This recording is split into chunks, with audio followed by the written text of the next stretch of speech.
Assalamualaikum warahmatullahi wabarakatuh. Perkenalkan, saya Cindy Anggraini dari kampus IKIP PGRI Pontianak, Prodi Pendidikan Bahasa dan Sastra Indonesia kelas B sore. Kali ini saya akan menyampaikan sebuah media pembelajaran konvensional untuk memenuhi tugas yang diberikan. Materi saya ialah tentang teks prosedur kelas 7 SMP. Apa itu teks prosedur?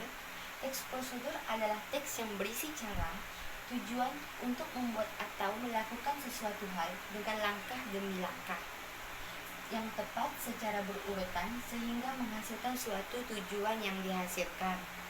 Teks prosedur biasanya juga terdapat pada tulisan yang mengandung cara, tips atau tutorial melakukan langkah tertentu.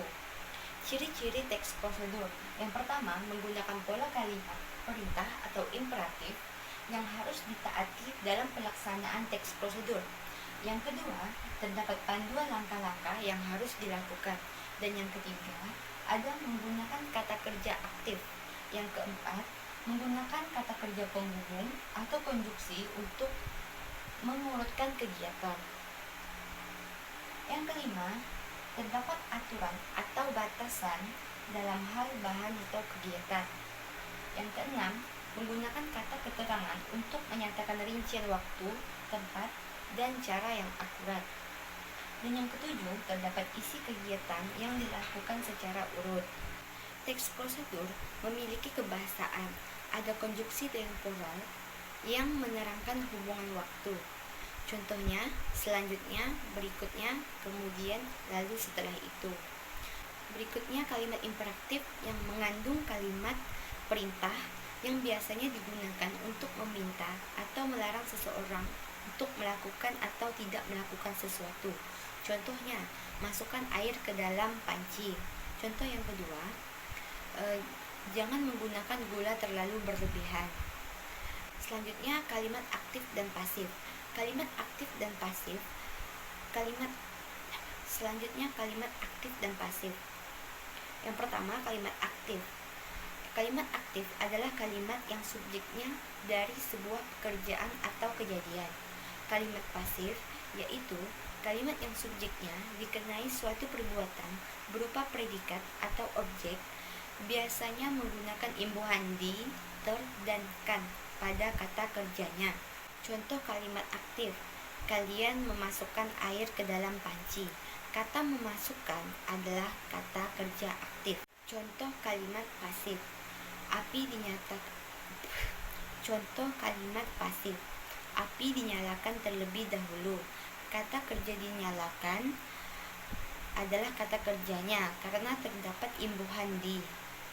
Jadi, teks prosedur memiliki tujuan, yaitu untuk memudahkan pembaca untuk memahami bagaimana cara untuk melakukan sesuatu secara tepat sehingga tujuan dapat tercapai secara efisien dan efektif. Yang berikutnya ada struktur teks prosedur. Yang pertama ada judul, tujuan, langkah-langkah, dan bentuk. Jenis teks prosedur berdasarkan isi.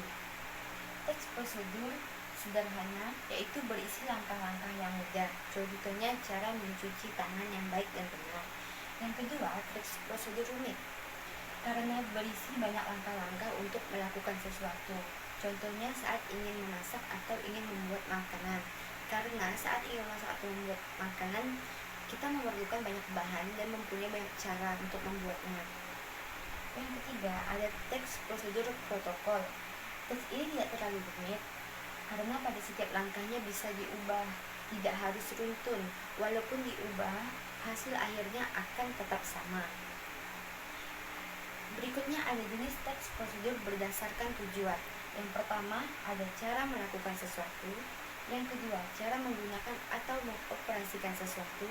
Dan yang ketiga, cara membuat sesuatu. Ini adalah contoh teks prosedur bagaimana cara mencuci tangan dengan baik yang benar. Ini urutan mencuci tangan. Yang pertama, basahi tangan dengan air mengalir selama 20 detik. Kemudian gunakan sabun dengan kandungan antiseptik. Dan yang ketiga, gosok telapak tangan, punggung, dan sela-sela jari. Yang keempat, bersihkan bagian bawah kuku, bisa dengan menggosok ujung di telapak dengan secara bergantian. Yang kelima, bilas dengan air bersih yang mengalir Dan yang terakhir, keringkan menggunakan tisu atau handuk kering. Baiklah, sekian yang dapat saya sampaikan. Terima kasih. Assalamualaikum warahmatullahi wabarakatuh.